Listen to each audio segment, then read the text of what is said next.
Bismillahirrahmanirrahim. Assalamualaikum warahmatullahi wabarakatuh.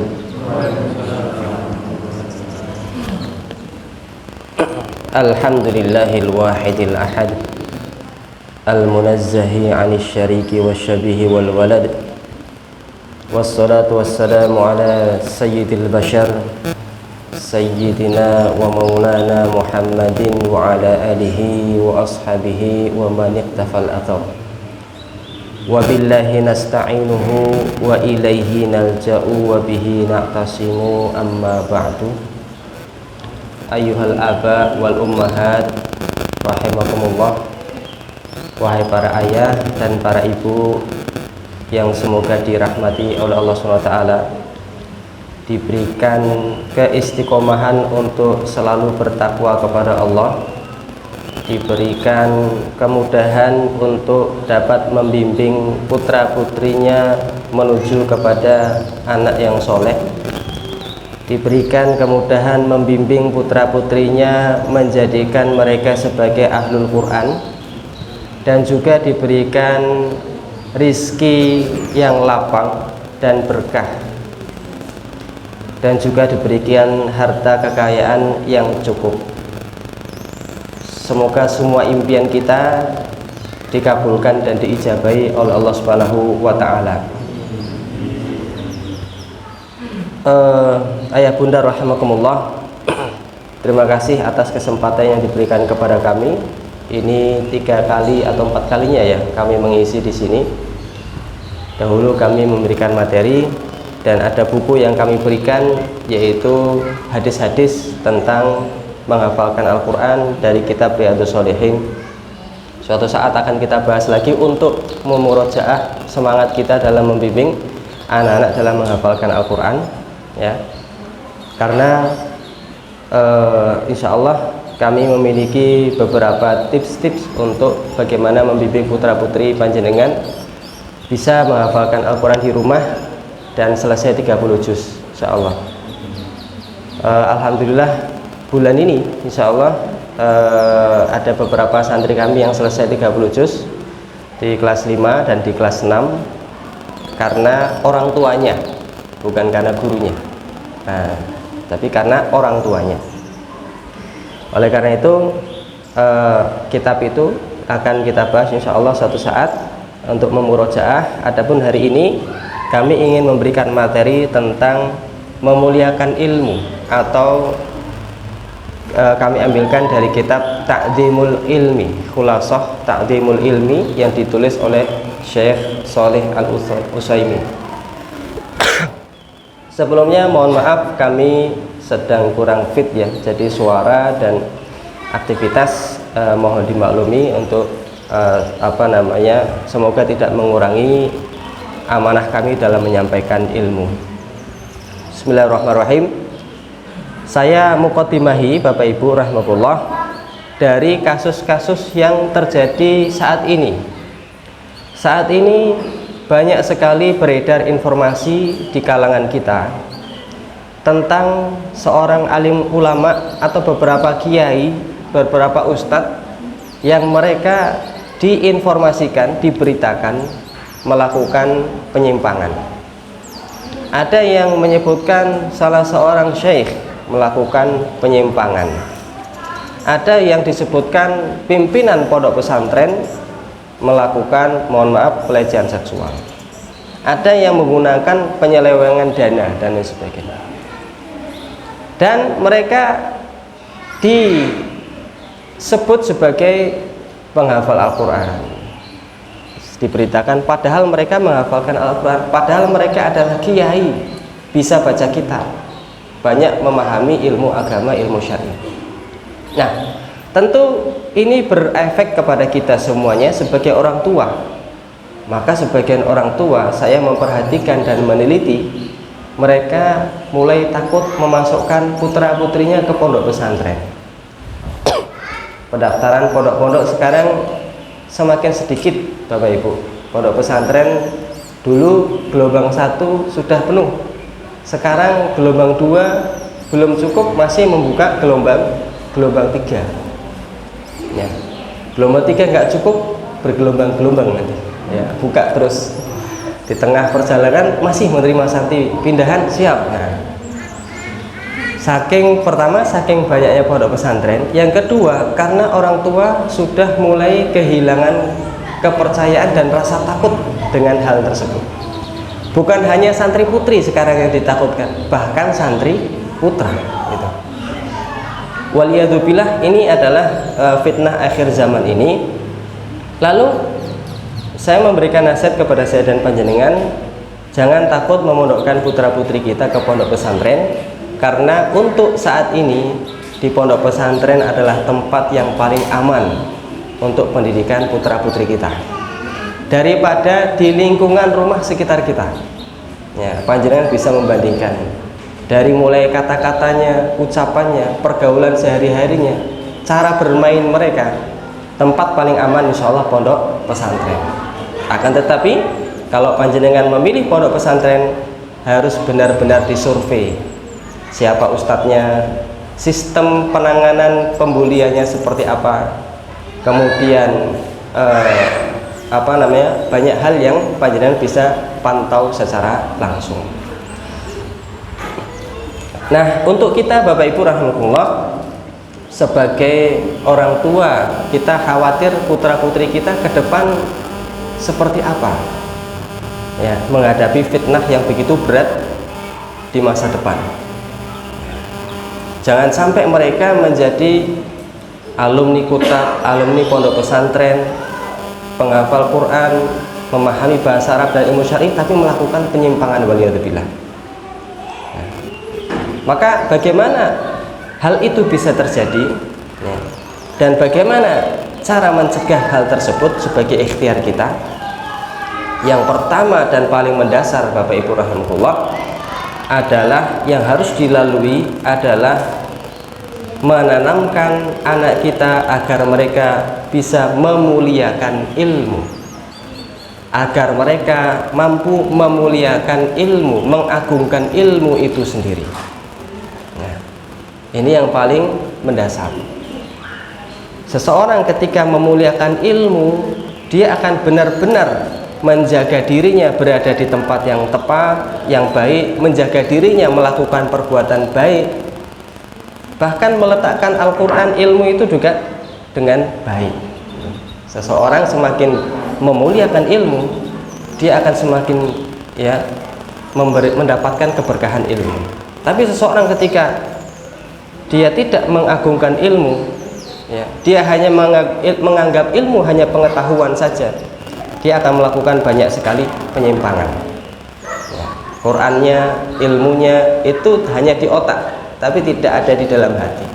Nah, bagaimana cara kita menanamkan anak-anak kita agar mereka bisa memuliakan ilmu? Ini menjadi penting Bapak Ibu rahimakumullah. Poin memuliakan ilmu yang ada dari kitab Ta'dhimul Ilmi itu ada 20 sebetulnya, dan kiranya tidak memungkinkan kalau kita bahas seluruhnya di sini, maka kita belajar seberapapun yang Allah berikan kepada kita nantinya insyaallah ya. Yang pertama Bapak Ibu rahimakumullah, memuliakan ilmu dimulai dari membersihkan wadah ilmu, membersihkan tempatnya ilmu. Tempat ilmu itu bukan di catatan, tempat ilmu bukan di otak, tapi tempat ilmu adalah di dalam hati. Tempat ilmu ada di hati. Makanya kita tidak suka melihat anak yang pinter, cerdas, tapi kemudian dia tidak menampakkan dalam kehidupan sehari-hari sesuai dengan ilmunya. Kenapa? Karena dia tidak meletakkan ilmu itu di hati. Nah, jadi membersihkan wadah ilmu adalah membersihkan hati. Konteksnya orang tua kepada anak-anak itu masih bersih ya. Orang tualah yang yuhawidanihi, yunasironihi, yumajisanihi. Maka tugas kita menjaga hati anak yang masih bersih Pertama, menjaga apapun yang masuk dari mata dan telinga mereka. Jangan sampai hati mereka terkotori karena kita menyepelekan apapun yang masuk di mata dan telinga mereka.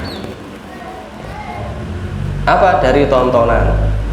Nah, 1 menit saja Bapak Ibu memberikan HP kepada anak itu bisa terbuka apapun juga. Bahkan dari tontonan kajian muncul iklan yang merusak fitrah, merusak hati mereka. Zaman sekarang beratnya seperti itu. Ya, ini tidak kita dapatkan di zaman dulu Bapak Ibu. Saya sebagai alumni milenial ya, zaman HP itu masih HP pertama saya warna kuning, friend waktu itu ya. Itu sulit untuk mendapatkan sesuatu yang mengotori hati kita, sulit banget. Tapi zaman sekarang itu sangat mudah. Bahkan anak kita nggak punya HP, rumah sudah nggak punya, tetangga main sama teman-teman. Nah, jadi perjuangan banget ya.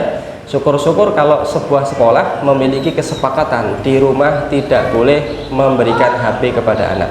Ada batasan-batasannya. Ya. Jadi contoh misalkan boleh menggunakan HP setiap hari Sabtu saja. Dan itu terpantau, tersistem dengan link kita. Kok ketat banget ya? Memang begitu usaha kita dalam membimbing, mendidik, menjaga hati agar anak kita tetap bersih.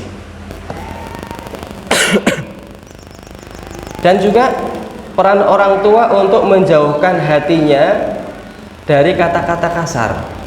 Yang saya kadang di rumah kita sebagai orang tua pernah mendapatkan perlakuan kasar dari orang tua kita, waliyadzubillah.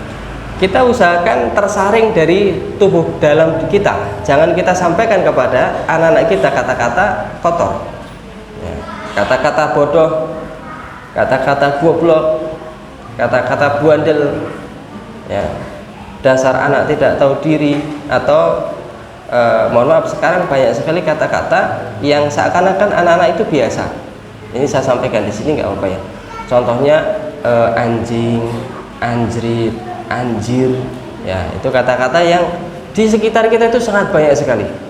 Ya, jangan sampai anak-anak kita itu mengucapkan kalimat itu. Insya Allah kelihatan bedanya anak Kutab Ibnu Mubarak dengan anak-anak di luar. Kata-katanya beda apa mboten, Ustaz? Beda nggih? Nah, kan sama apa beda? Beda ya, sangat beda. Kalau sama itu yang perlu dicari di mana bocornya.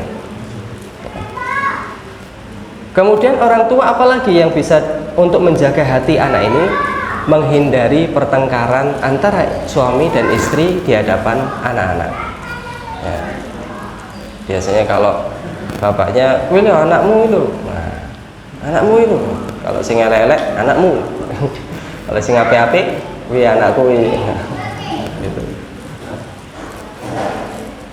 Menghindari pertengkaran di depan anak. Makanya sebagai seorang ayah dan sebagai seorang ibu, kadangkala kita itu baru terasa ternyata menikah itu butuh yang namanya ilmu. Menikah tidak sekedar hanya senang-senangnya saja. Kita udah punya anak, ternyata diri kita sendiri kadang belum selesai dengan emosi diri kita sendiri. Masih kurang sabar, masih pengennya memukul, masih pengennya menjewer, masih pengennya singkat gitu. Saya sudah sibuk kerja di luar, di rumah pengennya semua beres. Atau ibunya, saya sudah capek di rumah, ya, harus ditambahin melayani suami, harus ini dan itu, tidak ada kalimat terima kasih, tidak ada kalimat maaf dari suami. Nah, maka Nabi selalu menyampaikan sebagai seorang suami harus banyak bersabar, sebagai seorang istri juga harus banyak bersabar. Perlu ilmu ternyata dalam berumah tangga, ya. Perlu ilmu dalam mengkondisikan diri sendiri. Nah, maka untuk menjaga wadah anak agar tetap bersih, buat aturan screen time-nya kapan. Ketat, diatur screen time-nya kapan. Tidak serta-merta bapak sibuk dengan rapat online-nya, ibunya juga sibuk dengan PKK-nya, daripada anak mengganggu, kasih HP. Paling aman ngoten nggih, paling aman ya. Sekarang kan gitu. Saya pun diuji seperti itu Bapak Ibu, anak 5 cilik-cilik, wah repot, isi kajian langsung bawa HP. Tapi setelah itu dia akan tantrum, dia akan ngamuk-ngamuk kalau nggak dikasih HP. Padahal zaman kita dulu tanpa HP dikasih mainan, mereka bisa main sendiri ya.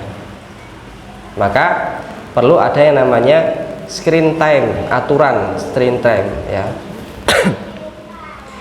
Yang kedua, bisa memantau agar tidak terlalu malam tidurnya.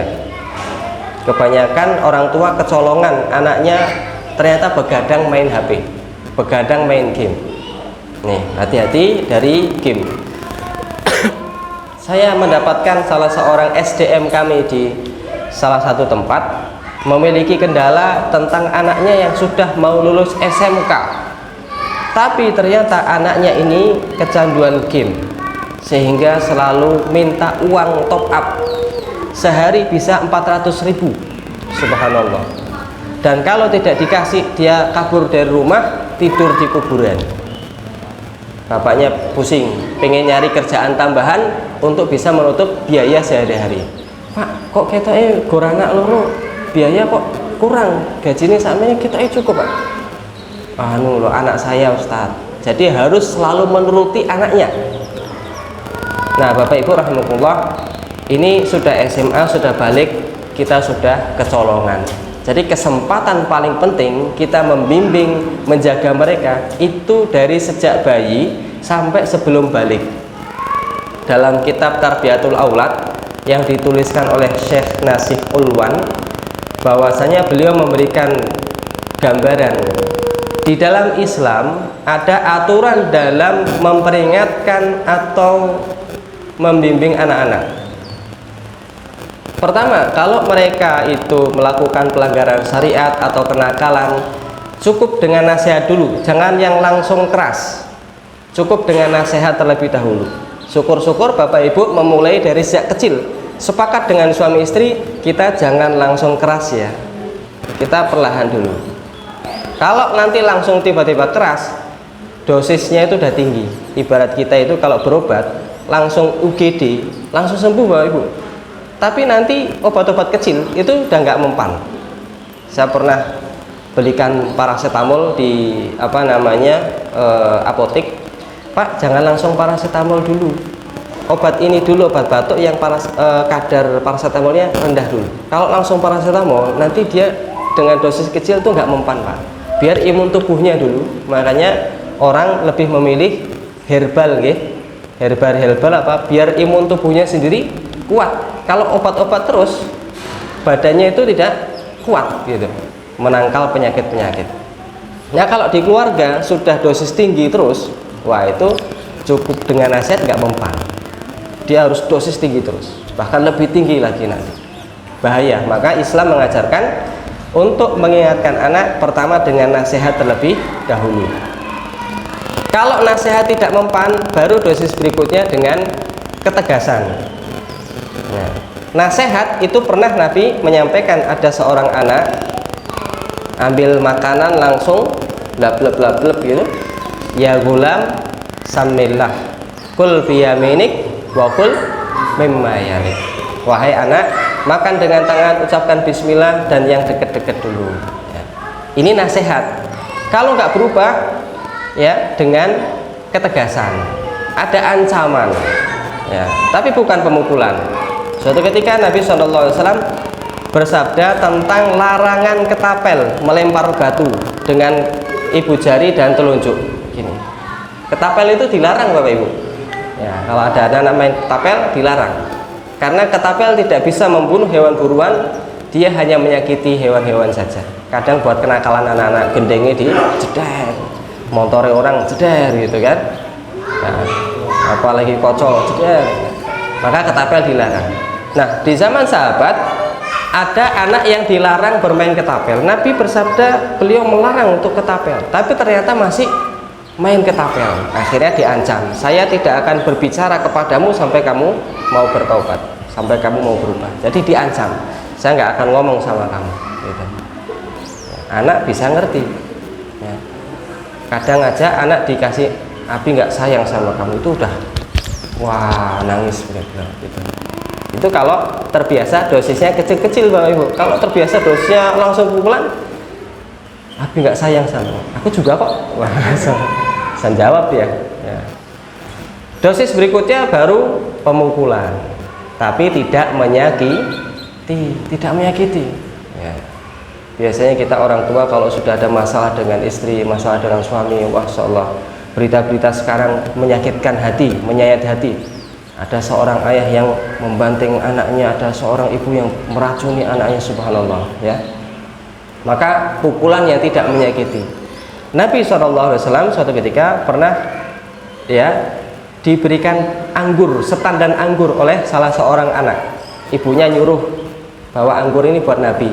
Ternyata sampai kepada Rasulullah SAW sudah berkurang separuh, dimakan sama anak ini. Apa yang dilakukan Rasulullah SAW? Beliau menjewer telinganya, wahai anak yang tidak amanah gitu, sebagai ketegasan dan fisik, tapi nggak sampai dipelintir ya. Mungkin kalau kita lagi berdetek yang lagi itu jewernya nggak cuma gini, puntir sampai anaknya ngangkat. Subhanallah ya. Hati-hati, jangan berlebihan, jangan sampai terlalu sakit. Kadang anak yang mudah tersentuh cuman diginikan aja dia udah nangis ya. Kok ayahku nggak biasa kayak gitu, tiba-tiba gini. Saya pernah dapatkan murid kayak gitu, saking saya itu nggak pernah sama dia tegas, karena betah terlalu ginikan aja nangis, padahal nggak sakit, baru sentuh gini gitu. Nabi juga memerintahkan muru auladakum bis sholat, 10 tahun kalau nggak mau sholat pukul, gantungkan itu cemeti di atas ya, di tembok sebagai ancaman. Niki cemeti bahannya pilihan, ada pembahasan khusus mengenai pukulan di dalam Islam. Tidak serta-merta semua bisa jadi alat pukul. Gagang sapu, sapu yang keras ya, pot bunga misalnya. Apalagi Bapak Ibu, ada yang pengalaman? Insya Allah di sini tidak ada ya. Semuanya sudah terkondisi ya Ustadz ya. Alhamdulillah ya. Hati-hati dengan pukulan. Nah itu untuk dari bayi sampai menjelang balik atau pubertas. Tapi kalau sudah dewasa, anaknya masih muslim, anaknya masih mukmin, Islam mengajarkan apa? Kalau mereka melakukan pelanggaran, mendiamkan atau memboikot. Bu, jangan ajak bicara anaknya, dia boncengin cewek atau apa gitu, kasih nasihat nggak mau berubah, boikot.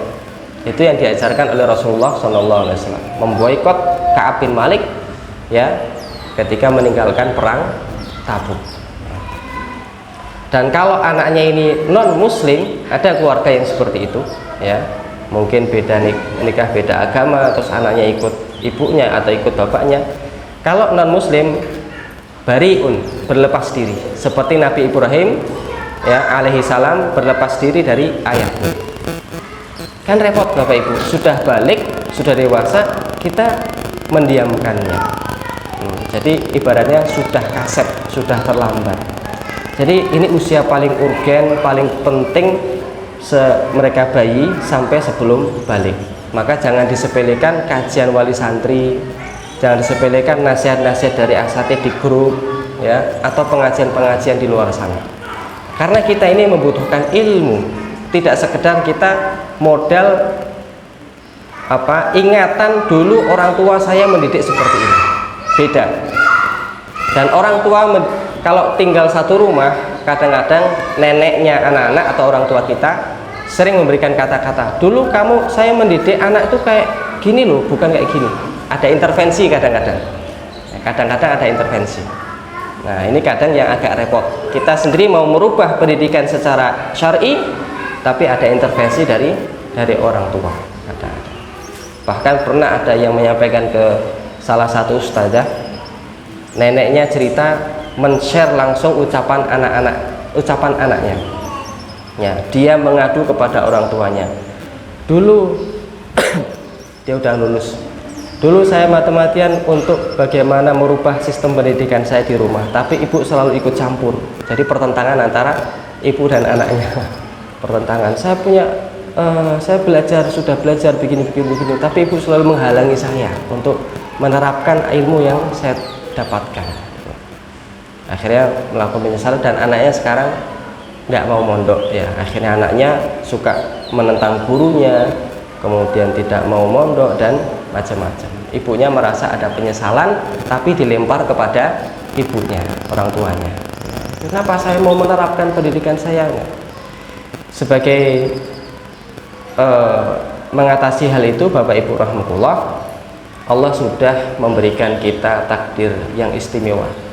Sebagai seorang mukmin, jangan kagetan, jangan sedih, jangan penuh penyesalan. Takdir sudah ditulis oleh Allah Subhanahu wa taala dan kita harus yakin dengan takdir baik dari Allah Subhanahu wa taala. Hidup tenang itu kuncinya tawakal. Mungkin anaknya sekarang bandel, yakin insya Allah nak kamu nanti akan jadi soleh. Yakin aja, jangan sedih. Semakin Anda yakin, semakin anak kita insya Allah soleh. Nah, kayaknya insya Allah kamu calon pemimpin ini. Saya kira untuk bandel, tapi kayaknya bandel-bandel pemimpin ini. Nah, begitu. Yang kedua adalah mengikhlaskan niat untuk belajar. Nah, ini anak-anak masih kecil, mereka belum mengerti maksudnya ikhlas. Tapi kita mendidik mereka agar bisa memahami apa yang namanya ikhlas. Ya. Contohnya adalah mereka di sini ada nilai ya, ada 70, 80, 100 atau jayyid jayyidan, makbul gitu ya Ustaz ya. Pakainya yang apa? Mumtaz gitu. Mardud ada? Ada mardud. Murtad ada? Enggak ada ya. Mardud paling akhir, tertolak. Nah, sebagai orang tua jangan kita ngoyak-ngoyak. Besok pokoknya harus mumtaz. Abi umi malu kalau enggak mumtaz. Ada orang tua yang perfeksionis seperti itu, ada Bapak Ibu. Dan hidupnya susahnya luar biasa. Yang susah anaknya, kasihan. Dia takut nangis di hadapan gurunya, bukan karena takut nilainya jelek, tapi takut di rumah dimarahi. Nah, ini orang tua yang perfeksionis. Ingat ya, Nabi bersabda, jangan terlalu berpanjang angan-angan. Jangan terlalu panjang angan-angannya. Islam itu sempurna. Kalau orang nggak punya motivasi, fas'alul firdaus, disuruh motivasi surga yang tertinggi. Tapi kalau terlalu tinggi motivasi, jangan terlalu panjang angan-angannya. Ya, artinya pertengahan saja. Ya. Nah, jadi orang tua jangan menyampaikan kepada anak-anak belajar yang rajin biar nilainya mumtaz ya. Nanti insya Allah nilai rapotnya bagus, masuk pondok pesantren kamu bisa dapat beasiswa ya. Jangan seperti itu. Upayakan untuk menanamkan keikhlasan di dalam hati anak. Nak, kamu belajar nanti dapat ilmu, kamu akan mendapatkan syafaat dari Rasulullah, akan mendapatkan ampunan dari Allah, akan mendapatkan derajat yang tinggi, nanti bisa bawa Abi sama Umi nak ke surga. Kamu nanti bisa memberikan Abi dan Umi mahkota. Abi perlu itu. Kamu sayang sama Abi Umi ya. Ya, ayo kita sama-sama masuk surga ya. Nak. Gitu. Jadi jangan sepelekan anak itu, walaupun kecil mereka merekam Bapak Ibu. Ucapan anak-anak itu direkam. Ucapan kita direkam sama mereka. Maka kalau prinsip mendidik di kelas sebagai seorang guru itu dua. Pertama, katakan selalu yang benar, ada dalilnya dari Al-Quran dan Sunnah. Yang kedua, pilih kata-kata terbaik, tersopan yang ada di dunia ini. Pilih kata-kata yang terbaik dan paling sopan. Jadi kalau sebagai seorang pengajar itu yang diucapkan guru berdasarkan Al-Quran dan Sunnah, yang diucapkan guru sopan, baik, pilihan kata-kata yang beradab ya. Dan Bapak Ibu, kalau tiba-tiba anak pulang ke rumah bawa nilai mardut misalkan ya, jangan langsung dimarahin ya. Tidak memuaskan tapi dipuji, alhamdulillah nak, kamu sudah berusaha ya, kamu sudah jujur, kamu tidak mencuri-curi pandang ya kan. Ada anak itu ketika setoran ngeliatin Quran, ada kadang yang bawa Quran kecil. Nah ini perlu ustadznya juga tegas dan teliti ya. Kamu sudah jujur, nah kamu sudah berusaha, bagus, insya Allah kita nanti perbanyak ya murojaahnya gitu. Ini mengajarkan nilai-nilai keikhlasan kepada mereka ya. Lalu bagaimana seseorang bisa ikhlas? Seseorang bisa ikhlas adalah 4 hal. Pertama, dia niat belajar agar menghilangkan kebodohan dari dirinya sendiri. Biar kamu bisa sholat, nah biar kamu bisa hafal Quran, biar kamu bisa ibadah. Yang kedua, menghilangkan kebodohan dari orang lain. Nah, Bapak Ibu ini nggak ngerti agama, Bapak Ibu berharap kamu ngerti agama, bimbing kami nak. Bimbing apa Bu? Bimbing sholat, bimbing nanti pas ibadah umroh misalkan, haji umroh, bimbing ngasih tahu pokoknya hidup ini tentang harta halal, tentang harta haram. Suatu ketika saya pernah ya ditakdirkan Allah, diberikan nikmat, diberangkatkan umroh ya. Waktu itu sekadar punya modal niat saja, ya Allah saya kok pengen umroh, ya Allah pengen tahu, pengen menginjakkan kaki. Sudah siap dengan semua sirohnya, siroh perang Uhud, siroh tentang Ka'bah, siroh tentang Madinah, semua sudah kita cari. Buka rekening 100.000, bismillah ya Allah, moga-moga berangkat. Tiba-tiba ada yang nelpon, Ustaz punya waktu nggak? Punya uang nggak? Punya uang, ya punya, receh-recehan ada. Punya waktu 9 hari nggak? Oh 9 hari ini, 9-12 itu kaitannya tentang umroh. Siap, insya Allah siap, punya. Akhirnya diberangkatkan. Ternyata di sana orang-orang tua itu banyak yang nggak paham tujuan umroh apa, tata cara umroh. Namanya pembimbing umroh kan ngurusin banyak orang, nggak ngurusin satu-satu ya. Manfaatnya di Masjidil Haram ngapain, manfaatnya di Masjid Nabawi ngapain. Ada yang sholatnya di hotel terus, padahal pahalanya 1000, pahalanya 500. Jadi ketika saya bisa memanfaatkan ilmu tersebut, menggunakannya dengan baik, bapak-bapak yang tidak terbimbing, Mas aku melu kowe ya. Satunya lagi, aku ikut yang Mas. Jadi saya pengen ibadah mandiri, maksimal, dungo banyak, ibadah maksimal dengan energi pemuda. Energi pemuda kan sat-sat gitu. Ternyata di belakang ngidil bapak-bapak yang nggak paham itu. Ayo Pak, ayo gendong. Ada 5. Akhirnya bukan pemuda lagi, ayo Pak. Alon-alon, ayo Pak, saing. Subhanallah. Ada yang pengen dapat soft awal di Masjid Nabawi, pengen ikut masuk ke Raudhah. Biasanya jam 3 dulu sebelum ada aplikasi, jam 3 itu sudah masuk Raudhah masih bisa. Pak nanti kita jam 1 ya, biar paling awal, paling depan. Ya oke. Saya tidur jam 1, ternyata alarm bunyi, saya bangun kaget, ternyata di samping saya bapaknya udah nungguin saya pakai baju lengkap sudah ya, sambil zikir sambil liatin saya. Loh Pak, jenengan saking jaminan saya dari jam 12 aku rasa turu Mas, mau ngenteni. Saking orang itu tidak paham, tidak ngerti, tapi keinginannya kuat, butuh pembimbing. Ini gambaran kecil bagi kita orang tua yang nggak paham agama. Nah, Bapak Ibu ki nggak ngerti agama, Bapak Ibu pengen kamu ngerti agama, nanti pas tua ya bimbing kami gitu. Ini menanamkan niat keikhlasan di dalam diri anak untuk orang lain ya. Jangankan kami, orang-orang banyak yang nggak paham ya, ajarkan mereka dengan agama ini. Yang ketiga, agar bisa ikhlas, tanamkan untuk menjaga ilmu. Ilmu ini istimewa Bapak Ibu, ilmu yang bisa menyelamatkan manusia dari hari akhirat, menyelamatkan manusia dari api neraka yang selamanya. Jadi ilmu ini sangat penting. Dari Rasulullah Shallallahu Alaihi Wasallam diturunkan kepada para sahabat, diturunkan kepada tabiin, turun sampai kepada kita. Agar orang setelah kita itu mendapatkan ilmu ini, kita harus menjaga ilmu ini agar tetap ada.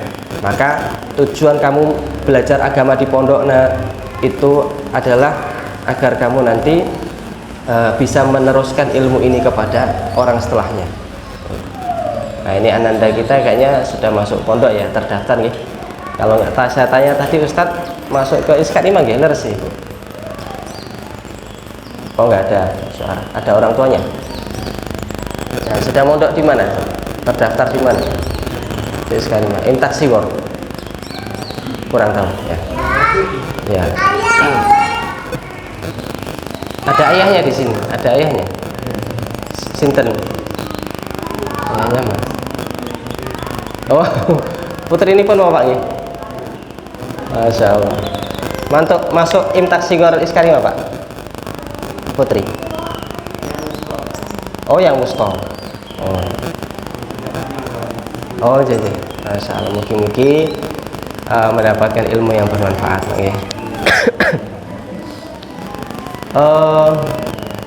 Alhamdulillah beberapa santri kita juga masuk di sana ya, semoga ketemu dan memberikan Semarang ini keberkahan lah, Insya Allah ya. Yang keempat, niat ikhlas adalah untuk mengamalkan ilmu. Nak, kamu belajar Al-Quran agar bisa diamalkan ya. Kamu mempelajari ilmu fikih agar bisa wudhunya itu benar, agar sholatnya itu sesuai dengan tuntunan Rasulullah, diterima oleh Allah Subhanahu wa Ta'ala. Jadi tujuan belajar adalah biar diamalkan. Tanamkan ini selalu kepada anak-anak kita ya. Berikutnya yang ketiga, jawarahumullah, ayah dan ibu rahimakumullah, mengumpulkan himmatul aliyah atau kemauan yang kuat untuk belajar, mengumpulkan kemauan yang kuat agar mereka mau belajar agama ini ya. Agar mereka semangat dalam mempelajari ilmu, mereka semangat di pondok pesantren ya. Nabi bersabda, bersemangatlah alama yang fauka ya, ikhris alama yang fauka, bersemangatlah untuk meraih apa yang bermanfaat bagimu, wasta'in billah, minta pertolongan kepada Allah ya, dan jangan merasa lemah. Hadis riwayat Muslim.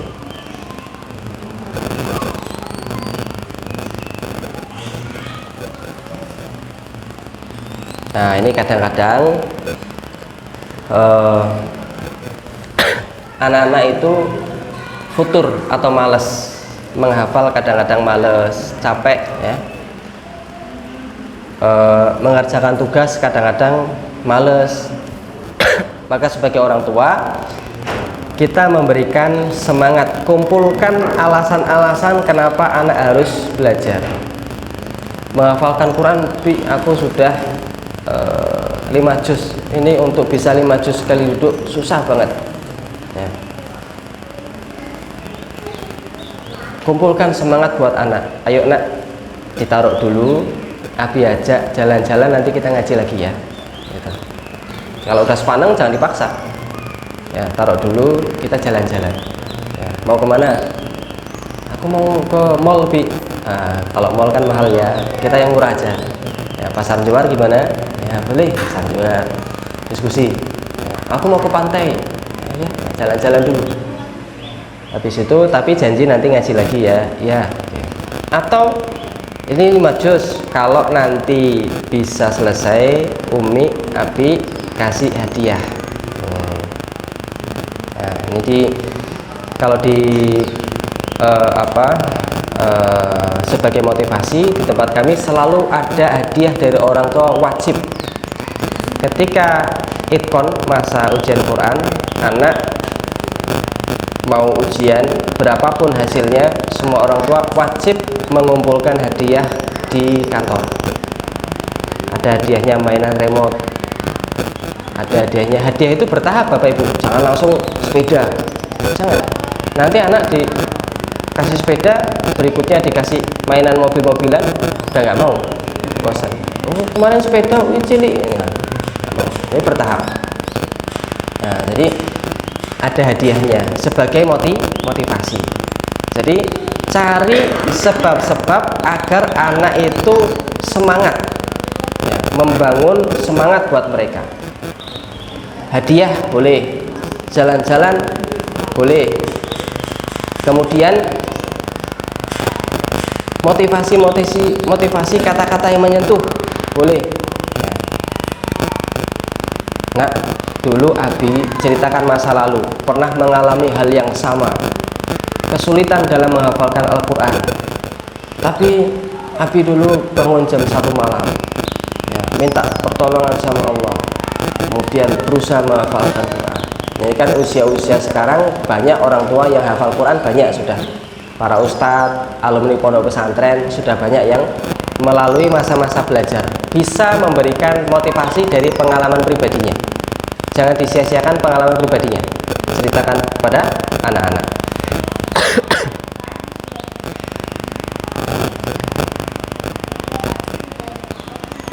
Nah, insya Allah anak-anak kita, Bapak Ibu rahmatullah, kalau motivasi sudah terbentuk, itu mau ditinggal mereka menghafalkan sendiri. Mereka mau untuk belajar mandiri. Nah, ini kira-kira putra-putri panjenengan sudah memiliki semangat sendiri nopo dereng dalam menghafalkan Al-Quran. Nah, apakah masih harus dioyak-oyak atau sudah punya motivasi sendiri? Nah, ini pertanyaannya. Kira-kira berapa nih Bapak Ibu? Bapak anaknya sudah mau ngaji sendiri nopo dereng? Sudah nggih? Alhamdulillah. Ibu sudah nggih? Sampun Bu. Enggak perlu dimarah-marahin, sudah ngaji nggih? Alhamdulillah. Masya Allah. Bapak Ibu, di Kitab Ibnu Mubarak ini termasuk yang luar biasa. Ustaz Abdul Karim pernah menyampaikan, Ustaz, insya Allah di Kitab Semarang ini termasuk diantaranya Kitab Ibnu Mubarak, kehadiran wali santrinya insya Allah 90%. Ya Ustaz ya? Bisa dijamin. Ini mengalahkan intinya banyak yang hadir. Tapi terus terang ini lebih banyak daripada kitab di tempat saya. Ya, orang-orang sibuk-sibuk semua gitu. Ditegasi ya alasannya syar'i gitu. Kerja. Soalnya kalau kajian oleh santri kami bukan dari Ahad. Hari Jumat sore itu masih pada kerja. Gitu. Karena hari Ahad kami masih berprinsip, kemarin guru-guru udah pada capek dari sampai Sabtu ada halaqah guru, Sabtu Ahad masa harus berangkat. Nah, akhirnya sepakat Jumat sore atau Sabtu sore, tapi nampaknya pada nggak bisa ikut. Nah, insya Allah mau dirubah niru Ibnu Mubarak Ahad, nanti kami coba ya. Semoga bisa 100% ya. Yang keempat,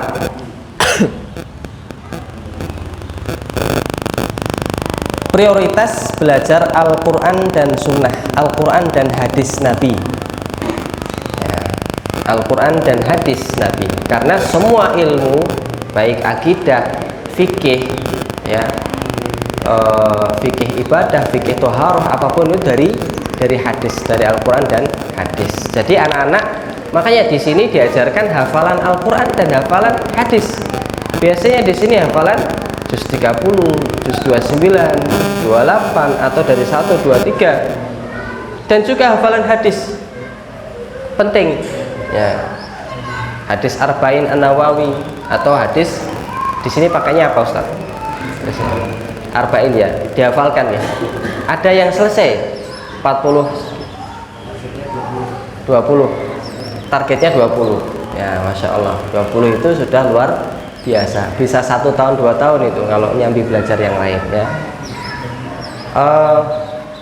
Jadi fokuskan untuk menghafalkan Al-Quran dan juga hadis-hadis Nabi ya, karena semua ilmu bersumber dari Al-Quran dan Sunnah.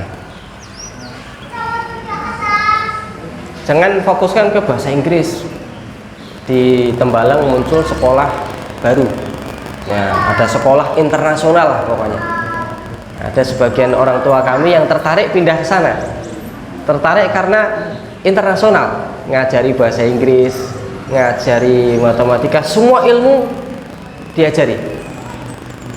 Nah, nampaknya ada orang tua yang belum kuat pemikirnya, pengennya anak itu semuanya bisa agama, bisa hafalan, bisa bahasa Arab, bisa matematika, bisa bahasa Inggris, bisa skill keterampilan robotika. Subhanallah, kayak apa anak itu ya? Nah, itu kita dulu Bapak Ibu, kita SMP itu pelajarannya padat sekali ya. Akhirnya kayak kita bawa barang, bawa gelas, bawa piring, bawa sapu, bawa apa, berjatuhan semuanya. Makanya ciri khas mulazamah itu sedikit demi sedikit ya, sedikit demi sedikit. Nah, prioritasnya mana? Dari ilmu yang banyak itu paling penting adalah Al-Quran dan hadis Nabi SAW. Ini yang paling utama ya. Di usia kutab itu yang akan mereka bermanfaat buat ke pondok pesantren nantinya.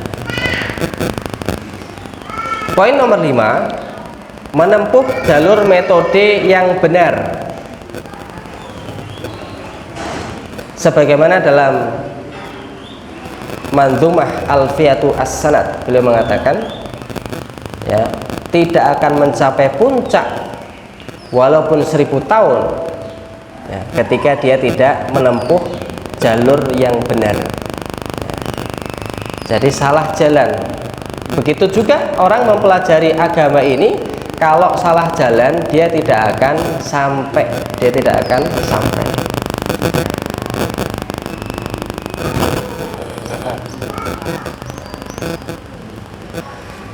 ya. Caranya bagaimana menempuh jalur yang benar? Nah, dari Syekh Shalih Al-Utsaimin memberikan arahan. Ada 2 cara. Pertama, caranya adalah dengan proses menghafal. Nah, dengan proses menghafal. Luar biasanya Islam, Bapak Ibu, ada ciri khas menghafalkan. Anak-anak kecil sudah hafal Al-Fatihah. Suatu ketika di Inggris sana, ada di sudut corner dakwah ya, ada orang sedang berdakwah tentang Islam. Satu orang datang, saya dulu muslim, saya murtad karena Islam itu agama yang salah. Saya mengakui bahwa saya Islam itu adalah agama yang kacau. Akhirnya dites sama pendakwah ini, kamu muslim dulunya? Iya, saya muslim, saya nggak tenang di agama Islam. Coba baca surat Al-Fatihah. Dia nggak bisa ternyata. Oh ya, saya dulu nggak sempat menghafalkan karena saya udah kacau, nggak berat dengan Islam. Ketawa dai ini. Jangankan bapak, orang kalau Islam siapapun pasti hafal Al-Fatihah. Anak TK itu yang kecil-kecil sudah hafal surat Al-Fatihah. Al-Quran diturunkan dalam bentuk hafalan. Iqra bismi rabbikal ladzi khalaq itu hafalan. Tidak ada Qurannya turun cahaya terus ada Qurannya turun. Wah, kayak di film-film gitu ya. Enggak kayak gitu. Iqra terus ditalkin, dihafalkan. Jadi proses menghafal itu adalah ciri khas daripada keislaman, agama Islam ini. Alhamdulillah Bapak Ibu di sini sudah hafal bacaan sholat, sudah hafal surat-surat pendek, ya kan? Ya, anak-anak hafalkan Al-Quran. Ini proses yang benar. Ya, proses yang benar adalah dengan menghafal. Nanti kalau sudah masuk pondok, nggak cuman Al-Quran yang dihafal Bapak Ibu, kitab-kitab lain dihafal, bahasa Arab akan dihafalkan, sorof. Nah, ini Ustaz mungkin masih ingat, fa'ala yaf'ulu fa'lan wa maf'alan fahuwa fa'ilun wa dzaka maf'ulun ufla taf'ul maf'alun maf'alun mif'alun gitu, ya kan ya. Masih ingat ya Ustaz ya? Fa'lala yufa'lilu fa'lalatan wa fi'lalat, itu sorof. Jurumiyah dihafalkan, jazariyah dihafalkan. Jadi jangan bosan, jangan menyudutkan proses menghafal. Itu ciri khas keislaman. Yang kedua adalah berguru dengan guru yang tepat. Berguru. Belajar Islam tidak bisa hanya baca buku, tidak bisa sekedar dengerin YouTube, tidak bisa sekedar anak itu wes kamu belajar online saja nggak punya guru. Jangan. Sekarang kan gencar-gencarnya belajar online ya. Kuliah online, ijazah dikirim online ya, apa-apa saja online ya, daurah online, subhanallah ya. Itu pakai konsep malayudroku kuluh layudroku juluh, artinya kalau nggak bisa datang ya online pun bisa, tapi jangan dijadikan senjata utama selalu online. Lebih baik santri itu keluar dari rumah, datang kepada guru, melakukan safar, dia lebih sungguh-sungguh nantinya ya. Keluar dari rumah, musafir mencari ilmu. Nah, harus punya guru. Pertama, guru yang tepat adalah guru yang memahami ilmu agama dengan baik. Jangan guru sekedar guru, guru abal-abal, guru yang menguasai bahasa semut misalkan ya, asyududu. Kosakata baru hari ini apa? Subhanallah. Guru yang benar-benar menguasai ilmu agama ini dengan baik. Yang kedua adalah guru yang memiliki semangat dan keinginan baik untuk muridnya, bukan guru yang pengen gaji tinggi, guru yang sifatnya hanya kerja, guru yang sifatnya hanya pengen ngajar tanpa memperhatikan adab akhlaknya anak. Bersyukur kalau punya guru, manggil orang tuanya ke kantor, Pak ini putranya putrinya tadi melempar anak ini, tolong diperbaiki di rumah. Masya Allah ya, perhatian dengan perkembangan putra putri panjenengan. Nah, di pondok pesantren kami pernah jadi pengasuh juga dari 2010. Kadangkala orang tua itu pasrah kepada pondok pasrah ya, pasrah kepada pondok pesantren. Artinya apa? Dia tidak peduli ya dengan liburannya anak-anak di rumah. Ustaz iki Ustaz kapan masuk pondok ya? Buat cepat masuk Ustaz. Di rumah sudah banyak main HP, di rumah layapan, di rumah nakal, nggak manut gitu. Ibunya nggak membayangkan ya kalau di pondok kayak apa. Dipakai kayak sate terus ya. Jadi mohon di rumah untuk dibuat kondisi islami lah, Qurani gitu ya. Bersyukur kalau punya guru yang seperti itu Bapak Ibu, perhatian dengan anaknya, dia mendidik dengan hati, Masya Allah ya. Guru ideal berikutnya adalah bisa dijadikan teladan, tampilannya Masya Allah islami, kemudian kata-katanya luar biasa, adabnya, akhlaknya baik, ibadahnya istiqomah, sholat 5 waktu berjamaah ya. Yang keempat adalah guru yang memahami cara mengajar dengan baik, cara mengasuhnya baik, menggantikan peran kita sebagai orang tua di pondok misalkan.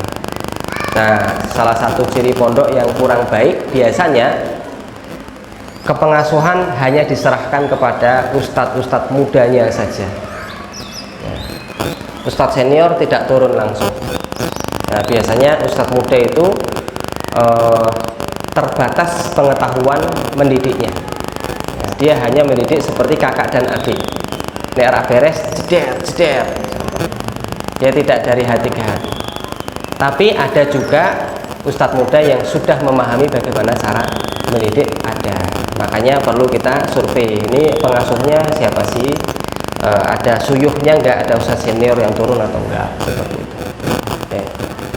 Atau pengasuh mudanya bagus, nah ini yang saya pegang gitu.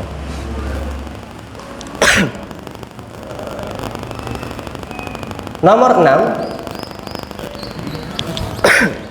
memulai dari yang terpenting baru yang penting.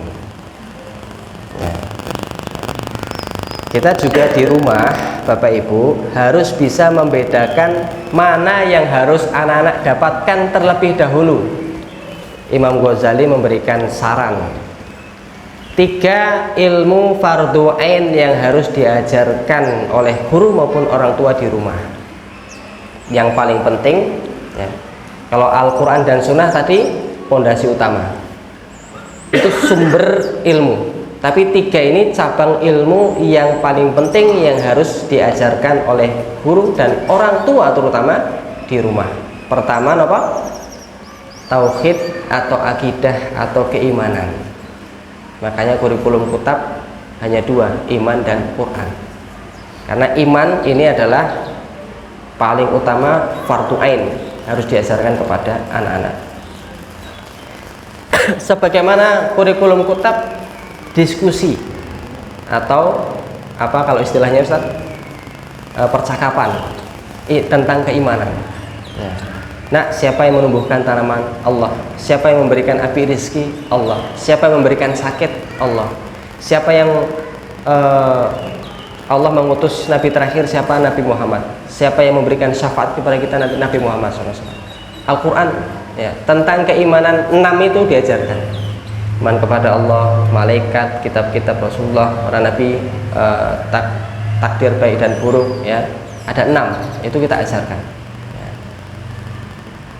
Tapi bukan mendikte ya, rukun iman ada berapa? 1, 2, 3. Bukan seperti itu.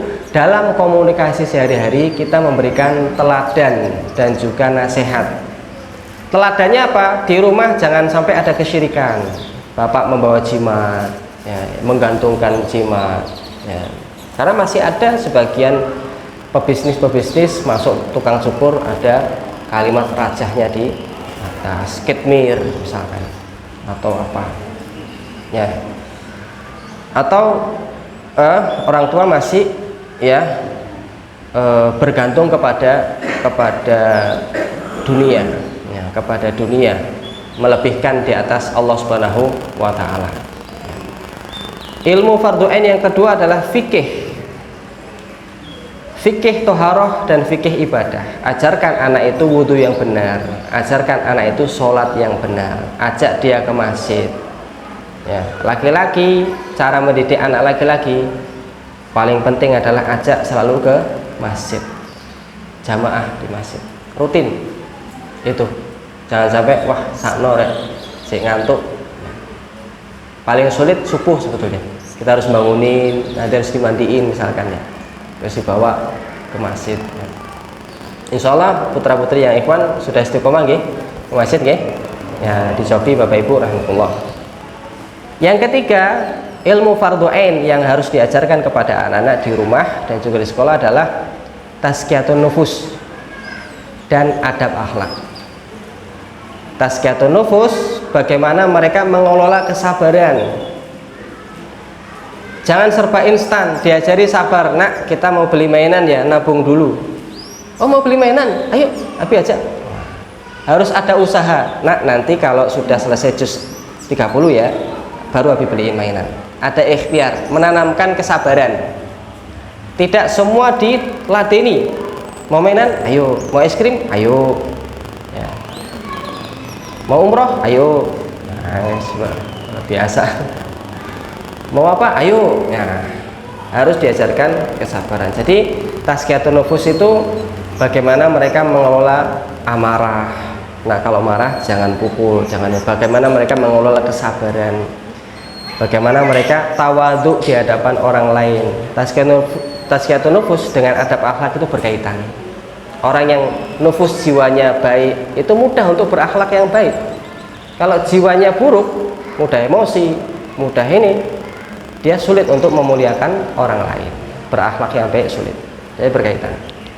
Maka 3 ini di rumah diajarkan ya, menanamkan keimanan ya, mengenalkan kepada Allah dan semua sifat-sifatnya. Lalu mengajarkan ibadah, utamanya toharoh dan ibadah, fikih toharoh dan fikih ibadah. Monggo mau pakai madhab siapa? Kalau masyhur madhabnya apa? Syafi'iyah. Di sini pakai Syafi'iyah ya, atau campur.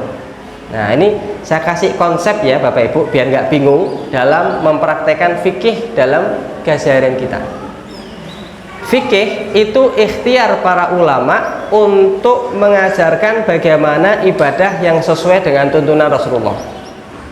Ikhtiar. Maka ada banyak perbedaan di sana. Bagaimana cara kita memilihkan kepada anak? Pertama, kalau panjenengan nggak punya ilmunya, taklid mawon. Taklid niku napa? Ngikut ustadz atau kiai. Nah, di sini Bapak Ibu harus punya ustadz loh ya. Harus punya ustadz idaman. Nah, contohnya sinten niki ustadz idamannya sinten? Ustadz? Oh, saya sini. Enggak ada yang bilang Ustadz Sauki. Ustadz Reza monggo. Ustadz Syarif monggo. Atau ustadz yang lebih senior di Indonesia ini siapa? Nah, di sini jalurnya siapa? Apakah Ustadz?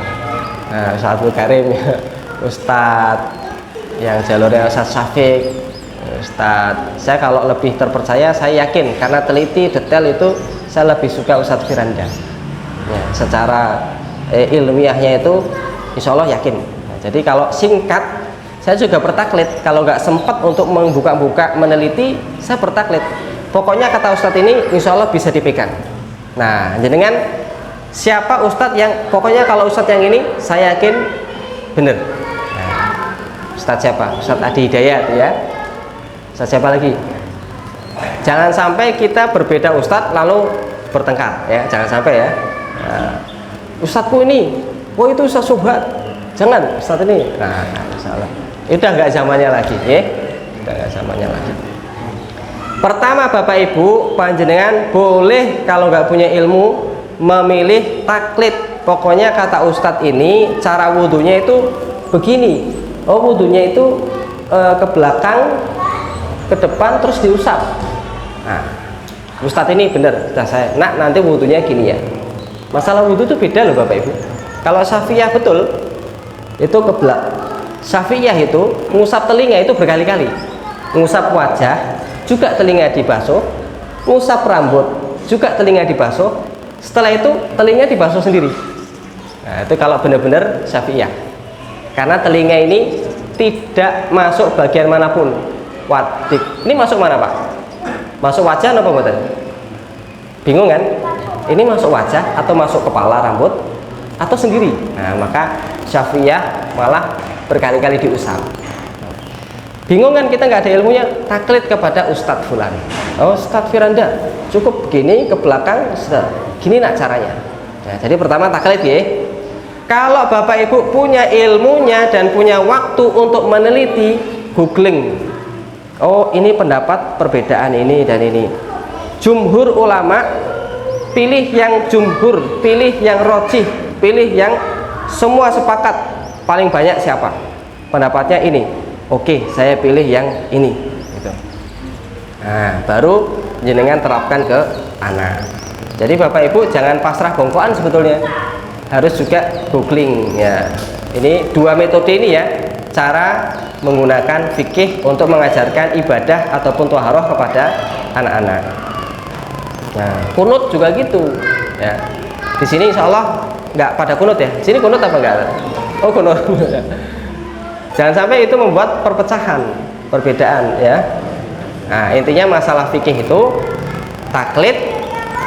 Kalau enggak, kalau ada waktu dan ilmu, cari yang paling rojih.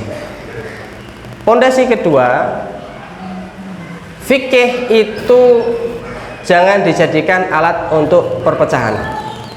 Karena kita ketika menggunakan fikih dalam rangka beramal, gunakan yang paling rojih. Kalau nggak bisa, boleh menggunakan pendapat yang lain. Nah, contohnya dalam mazhab Syafi'iyah, kalau disentuh wanita batal bukan? Batal. Tapi kalau kondisinya kita memang benar-benar nggak bisa, contohnya di tawaf di sekitar Ka'bah. Oh, itu pepet-pepetan Bapak Ibu. Wah, itu udah salok pas padet, kita bisa nyenggol itu. Ada yang dari Australia, ada yang dari Saudi, ada yang dari Afrika, Sudan, gitu kan, macam-macam. Kesenggol, Kalau pakai mazhab Syafi'iyah, wah repot banget. Keluar cari tempat wudhu jauh banget ya kan. Jadi boleh menggunakan fikih mazhab yang lainnya. Ini yang saya gunakan ketika mazhab menerapkan fikih itu, kita tidak saklek. Pokoknya ini harus ini. Jangan. Contohnya terawih kemarin. Terawih ada yang 4-4-3, ada yang 2-2-3, ada yang 2-2-2-1. Saya ngimam itu macam-macam. Jadi saya kadang lupa. Nanya, Pak di sini berapa rakaat ya? Kok lupa Ustaz? Nah di sana beda-beda gitu ya. Nah saya ngimamin beberapa masjid menggunakan itu. Daripada muncul perselisihan, mending saya memilih pendapat yang lainnya. Nah, jadi mengamalkan fikih itu boleh menggunakan madhab yang lainnya. Aman nggih Bapak Ibu nggih? Nah, jadi jangan saklek dengan satu madhab.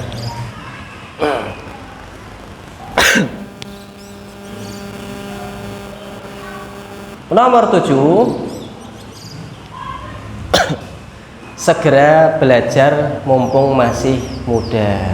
Nah ini anak-anak kita mumpung masih muda, mereka harus belajar ya. Mungkin ada yang di rumahnya sudah kadung anaknya suruh kerja, nak Bapak Ibu butuh tenagamu, suruh kerja. Jangan, biarkan dia belajar ilmu agama ini. Bahkan kadang ada ustadz atau ustadzah yang pengabdian di tempat kami usia 19, usia 20. Kalau dia masih mau dan punya tempat belajar, wis kamu nggak usah nambah setahun, 2 tahun, 3 tahun di sini, nggak usah. Pokoknya kalau sudah ada tempat belajar, tinggal aja di sini biar kami yang urus. Karena usia muda itu ya masih kuat belajar, waktunya terbatas. Ya. Kalau udah kayak kita udah menikah, Imam Syafi'i mengatakan kalau orang sudah menikah itu ibarat naik kapal, kapalnya sudah karam, sudah pecah, sudah tenggelam. Mau belajar sudah sulit. Mau ditinggal ke Yaman, mulazamah, Bi, mosok aku ditinggal. Nah, sudah susah. Mau ikut daurah, anaknya ikut, nanti sebentar-sebentar keluar. Sudah susah untuk mau fokus belajar. Dan kami merasakan hal itu. Ya. Kami merasakan ketika mondok, wah enak banget murojaah sehari 5 juz, sehari 10 juz, ada teman-teman yang segitu, sehari 1 juz, setoran, bangun tidur, ibadah, setoran, belajar, murojaah, tidur lagi, itu sehari-hari, nikmat banget. Pas sudah berkeluarga, bangun tidur, ngurusin anak, bersihin rumah, nyiapin sekolah, makanan belum siap, nganter ke sekolah, dengan kerja. Ya, belajarnya kapan Pak? Ya. Oh online, saya bisa online. Wah, saya pernah buka kelas tahfidz dan tahsin online. Bapak-bapak nggak tahan setengah tahun udah tutup gitu. Ustadz saya izin ke Solo ya, nanti lewat Solo ya. Oke, Ustadz saya masih nyopir, saya masih di Kalimantan, ini lagi rapat. Wah, gurunya harus ready. Ustadz kalau bisa 24 jam siap. Wah, tutup aja lah, ya bisa online ini, Bapak ini. Jadi untuk usia sudah menikah itu sudah berat. Nah, ini mumpung anak masih muda, pondokkan, belajar, mereka melanjutkan di Rosa. Gitu. Al-Jabar masih buka, kalau mau memasukkan masih ada kesempatan, ya.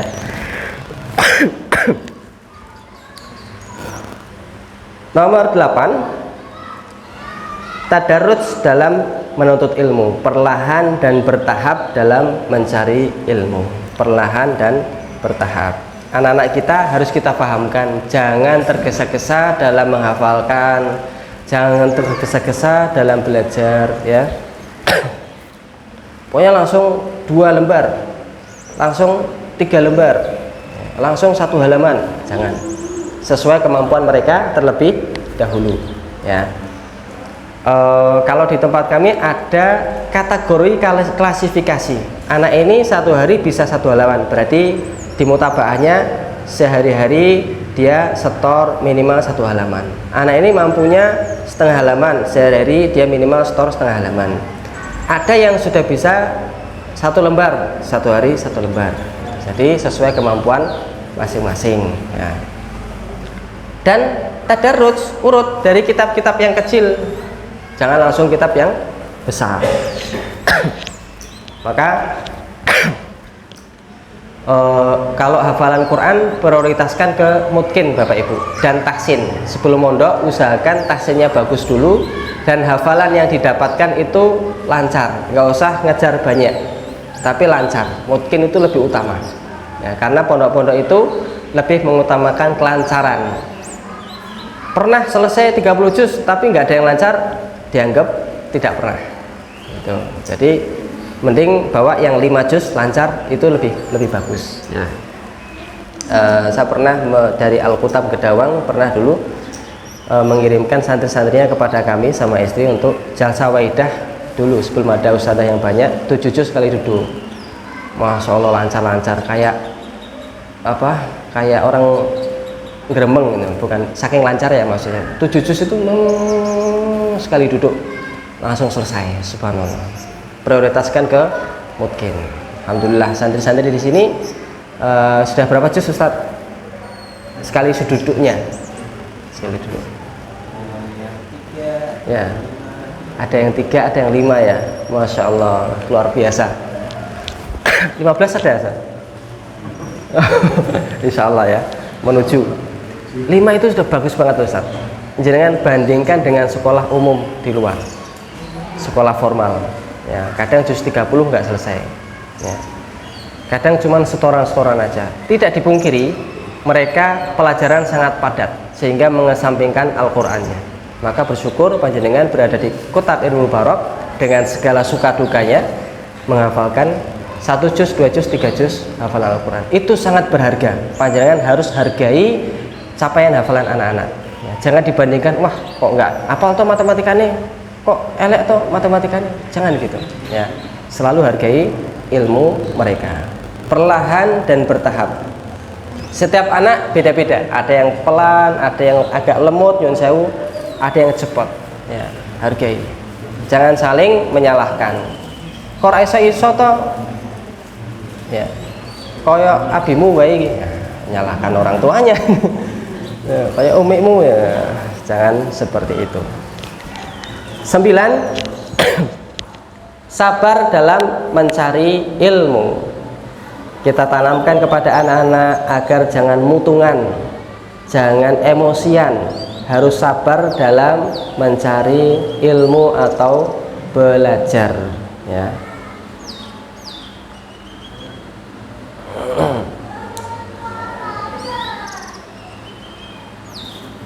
Contohnya apa? Ketika murojaah ya, ketika murojaah mereka bahkan ada yang sampai menangis, nggak iso-iso, dipeluk dulu, sabar nak ya, ya. Umi mengerti kesusahanmu. Umi kan nggak hafalan setoran, tapi Umi melihatmu sudah pusing nah. Umi juga setoran nih, makanya kalau bisa ibu-ibu orang tua juga ikut, adalah ya setoran dikit-dikit kepada ustadzah ya, setoran untuk halakoh orang tua ya.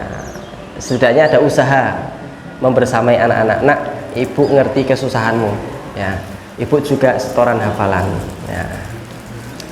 Ibu-ibu ternyata kalau diminta untuk setoran ada yang bisa 5 juz ternyata. Saya ada ibu kan anak-anaknya pada ngaji, ibunya kok pengen Ustadz, saya nggak bisa ngaji, akhirnya ngaji. Setelah ngaji selesai hafalan, ternyata ya berjalannya waktu 8 tahun bisa 5 juz ya. Ibu-ibu padahal, tapi ibu-ibu yang sudah punya pembantu, ibu yang diantaranya pakai mobil. Memang sudah selesai urusan rumahnya.